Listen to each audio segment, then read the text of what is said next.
memajukan perekonomian Aceh, Bea Cukai Aceh terus mendorong potensi ekspor dari berbagai kabupaten di Aceh.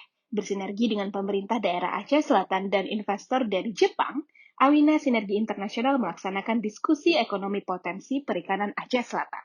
Acara ini dilaksanakan secara langsung di Pendopo Bupati Aceh Selatan, serta diikuti oleh perusahaan berorientasi ekspor dan pemerintah daerah Aceh Selatan.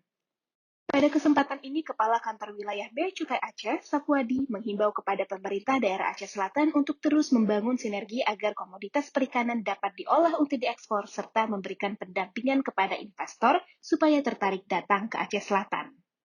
Dengan adanya acara ini, diharapkan komoditas potensi ekspor khususnya perikanan bisa dimaksimalkan dan dapat menarik investor datang ke Aceh Selatan, sehingga perekonomian Aceh menjadi tumbuh. Dari Aceh Selatan, Kantor Wilayah Bea Cukai Aceh mengabarkan.